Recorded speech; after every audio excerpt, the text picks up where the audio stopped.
Hello and welcome to the Spartan Sports Report. I'm Reagan Holgate. And I'm Ian Gilmore. This is our last show of the semester, and it's a good one. This week there was a Spartan on the national stage, a Michigan versus MSU baseball rivalry, and an in-state matchup for softball. But we start tonight with a sport you probably haven't heard about for a little while. They finished the season by winning the Peach Bowl, and now Mel Tucker's MSU football squad is back on the field. They held their last spring practice at Spartan Stadium on Saturday, and it was open to the public. It was the first day out at Spartan Stadium for T. Grizzly, who was in attendance, and there were countless recruits lining the sidelines during the practice as well. Mel Tucker, for the second year in a row, essentially threw out the game part of the traditional spring game format. Instead, it was ran as the last practice of the spring for the team, and things ended with a scrimmage between the offensive and defensive starters for the green and white. And afterwards, Mel Tucker said the day got him excited for what was to come.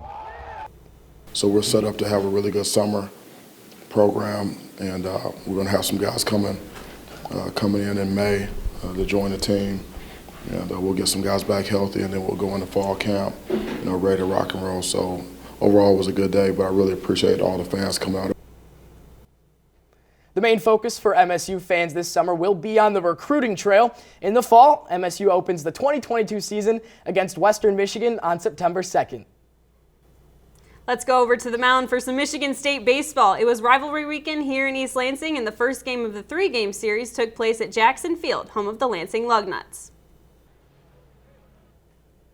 Let's take a look here at the #1 rated recruit in the Big Ten, a leadoff homer from junior Clark Elliott all the way to right field, and here he is once again with another one, even deeper this time. Look at that, all the way out there, even hits the picnic tables, and those kids have a fun souvenir to take home. That grand slam would make it Wolverine 6, Spartan 0. Now a 2 RBI triple from freshman Brian Brecker, and with that one, the Wolverines still dominating, 9-2. Michigan State would only tack on one more from Brecker in the 9th. In that, Wolverines would go on to win this one 18-6. Brendan Shabath was there, and he has more. Michigan center fielder Joe Stewart has played at Jackson Field before, home of the Lansing Lugnuts. Tonight it was in the maize and blue, before the green and white. There's a lot of emotions involved playing against my old school, but yeah, it settled in a little bit there, and got a couple good pitches to hit and was able to put good swings on balls. But yeah, it was just a fun day overall. So. Stewart was good in his 4 years at Michigan State, but for Michigan, he's been even better. He's had 5 home runs this season, including this bomb on Friday night. I hadn't got a ton of fastballs, which, they know me well and stuff. So, I was chasing a little bit, and luckily got a pitch over the heart of the plate and was able to just kind of, slap it the other way and get a barrel on it. So, Stewart was certainly pleased to get a dinger against his former squad, but wasn't pleased after getting plunked in the head. He's a freshman, and obviously I don't think he tried to hit me there. Of course, I don't like getting hit in the head, so that was really where the emotion came from, just kind of upset because, I get domed up. But now, I spoke to Joe Stewart after the game after he got hit by that pitch, and he said he wasn't upset by it. Obviously, he doesn't like getting hit in the head, but Shapaniak's just a freshman, and he didn't mean to hit him. And at the end of the day, while they are rivals now, these guys and former teammates are his friends, and he wants to maintain that friendship. Now, on the other side, I spoke to Coach Jake Boss from Michigan State and asked him, Coach, did you speak to Joe before the game? What was it like seeing him again? And simply put, he said, I did not speak to Joe before the game. In Lansing, for Spartan Sports Report, I'm Brendan Shabath. The two teams played 2 more games on Saturday and Sunday, with the Wolverines winning both. Michigan State will look to bounce back this week as they prepare to host the Oakland Golden Grizzlies on Tuesday at 6:30.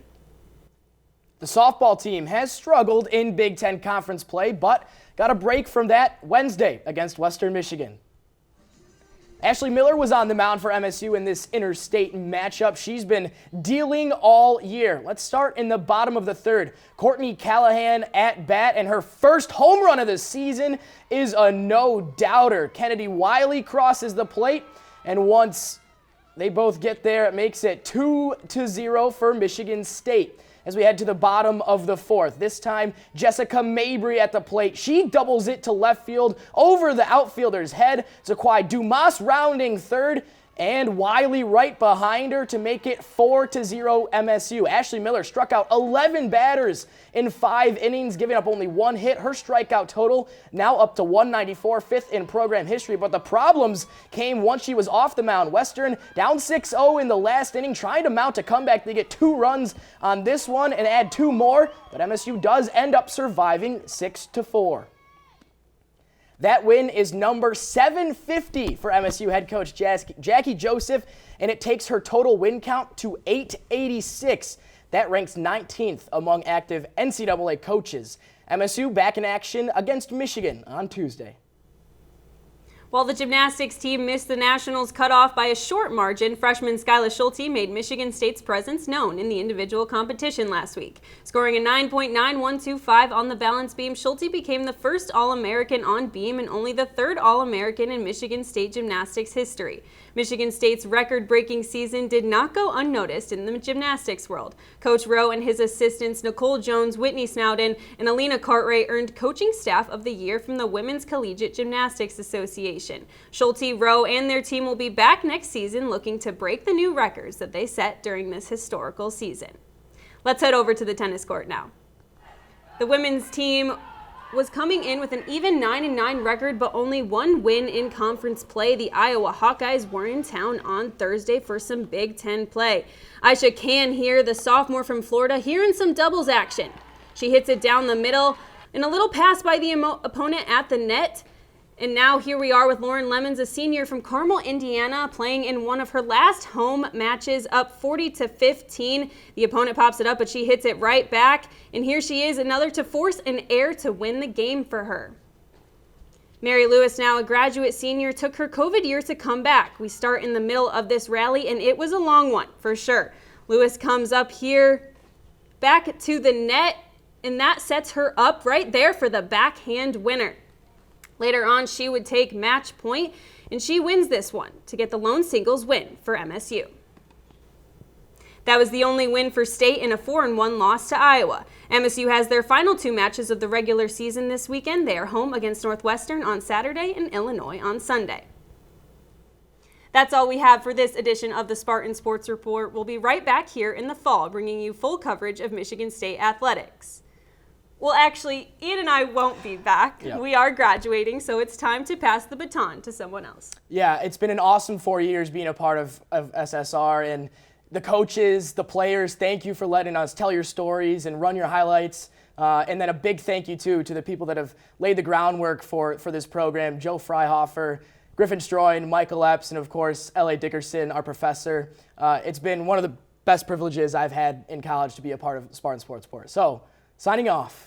For the final time, I'm Reagan Holgate. And I'm Ian Gilmore. Have a great summer.